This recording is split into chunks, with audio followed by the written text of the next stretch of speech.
Assalamualaikum warahmatullahi wabarakatuh. Perkenalkan, nama saya Raihan Faira dengan nomor induk mahasiswa 1907030111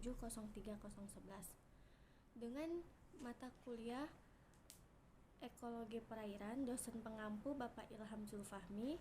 Di sini saya akan menyelesaikan salah satu ujian tengah semester yang telah diberikan, yaitu dan menonton webinar yang berjudul Biodiversitas Akuatik Sungai Mahakam, Konservasi Ekowisata dan Pemanfaatan Berkelanjutan. Setelah saya menonton webinar tersebut, dapat saya simpulkan, akuatik Sungai Mahakam tidak hanya membahas ikan, tetapi juga membahas Orsella barberotis sebagai salah satu biota Sungai Mahakam yang endemik, yang sangat penting dan peranannya yang tidak bisa dipisahkan kehidupannya dengan sumber daya ikan di sungai tersebut. Sungai Mahakam memiliki panjang 920 meter, merupakan salah satu sungai di ibu kota Indonesia yang memiliki keanekaragaman yang unik dan menjadi ikon yang penting untuk dikembangkan sebagai destinasi wisata masa depan. Resifat adalah suatu kawasan perairan umum yang fungsinya sebagai penyangga bagi suatu ekosistem akuatik yang dianggap kritis dan terancam kelestariannya atau habitatnya bagi sumber daya ikan. Spesies ikan laut yang berimigrasi ke sungai ada sebanyak kurang lebih 1.000 spesies, diantaranya ikan laut tropis sebanyak 200 sampai 350 spesies.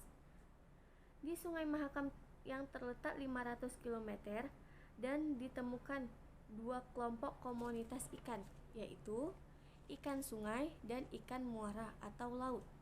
Jumlah spesies ikan muara laut lebih dari 2 kali lipat. Objek wisata pada Sungai Mahakam salah satunya wisata bawah laut sekitar Delta Mahakam.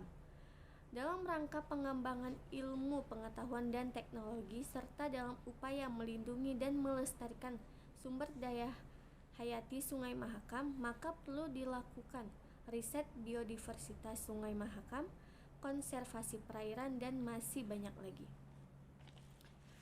Pengelolaan perikanan sungai dan konservasi Sungai Mahakam tersebut memiliki luas aliran sungai sekitar 77.095 km yang melewati 4 kabupaten dan 1 kota.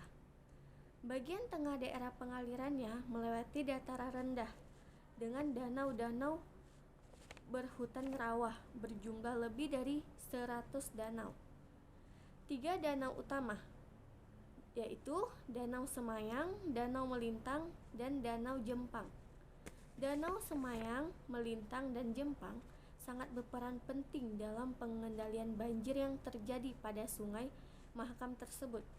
Ketiga danau tersebut berfungsi sebagai daerah resapan atau penghambat lajunya air. Kegiatan yang berlangsung di Sungai Mahakam yaitu ada transportasi kapal penumpang atau barang, penangkapan ikan, pemukiman, pertanian dan pembalakan hutan, perkebunan kelapa sawit, tambang batu bara, minyak, dan gas alam. Kegiatan tersebut berdampak terjadinya erosi yang berkelanjut pada sedimentasi, pendangkalan, penyusutan, dan debit air, besar-besaran banjir, pencemaran air, kualitas airnya berubah. Berapa ikan endemik di Sungai Mahakam? Endemisi sangat tinggi karena distribusi biografi sangat unik. Sejarah geologis menunjukkan sungai ini terisolasi, tidak pernah terhubung dengan sungai lain pada zaman es, tidak seperti Kapuas yang berkaitan dengan sungai Sumatera. Endemisme banyak di Iktron belum diketahui. Penelitian banyak di daerah hilir. Spesies yang dilindungi apa saja, yaitu spesies yang menurun karena penangkapan, yang spesies yang peka terhadap pencemaran, spesies yang rusak habitatnya atau berubah, spesies yang hanya hidup habitat spesifik, dan spesies endemik. Spesies apa saja yang dilestarikan? Spesies yang dilestarikan yaitu spesies yang masuk ke dalam daftar merah IUCN. Perikanan adalah suatu sistem yang terdiri atas biota akuatik, habitat akuatik, dan masyarakat pemanfaat. Sekian, terima kasih. Hanya itu yang dapat saya simpulkan. Lebih dan kurang saya minta maaf. Assalamualaikum warahmatullahi wabarakatuh.